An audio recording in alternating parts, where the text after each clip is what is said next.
you up at night, and what would you like to see change, or what would you like to see different? Gosh, it's a thing with me. But I think a lot about um well, this has been so full of analogies. I'll use another one. I Yeah. think like squeezing a tube of toothpaste, like using that little tool and getting Yeah. all of the out. My Yeah. husband loves that. I'm not a huge fan, but I do see his point. Yeah. I I think of myself like that, Yeah. or I think of just putting out, sharing Yeah. thing that I possibly can, like that tube of toothpaste, to just be absolutely empty of everything that I'm here to share. Right. And what keeps me up at night sometimes is, am I doing enough? I mean, with all of my opportunities, as an immigrant, I think I'm so cognizant that, wow, I my parents and the sacrifices that they made to bring me here are huge. Hmm. And I need to do right by that. I need to do right by their sacrifices. So Yeah. um yeah, I suppose what keeps me up at night is, am I doing enough? But also like balancing that with um well, I don't want to do so that it's not all up to me. Yeah.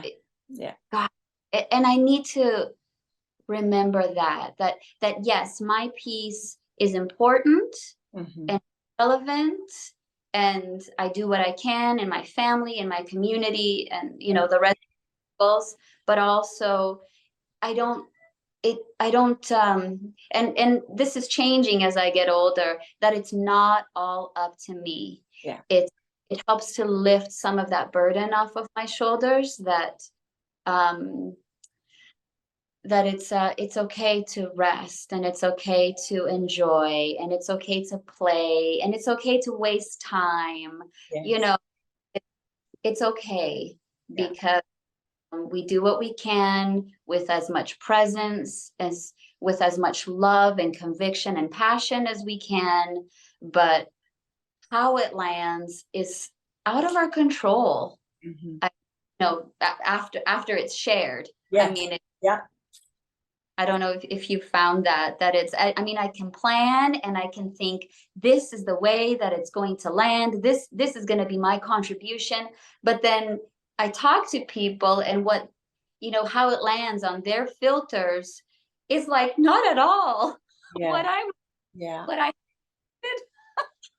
So I think truly that's the whole thing of even sharing art, sharing music, whatever. It's like we give the gift, yeah, we pour out our hearts, we we squeeze out the love, right? And allow people to receive it how it yeah, speaks to them.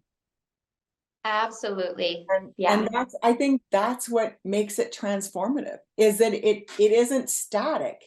It's like it shifts and moves with how, Uh, what state we are in, and where we're ready to receive that part of love or joy or expression. So, and I think that's what makes it so powerful, is that we can go back to another work or another song and it speaks in a new way to us because we're new. Yes, yes, absolutely.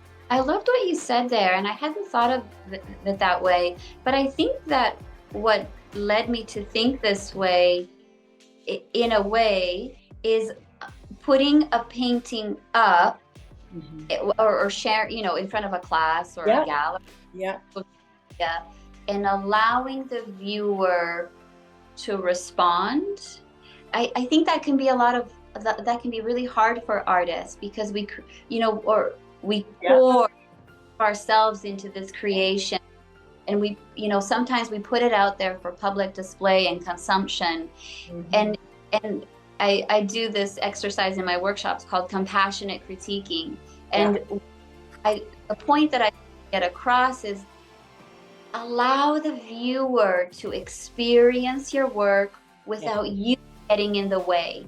I mean, I know you want to explain, justify, and if there's even trauma, and how, Yeah. and it's a learning environment, and we can absolutely talk and answer those questions, but allow the viewer to experience the work without you getting in the way. Mhm. Yeah, I think that's really powerful.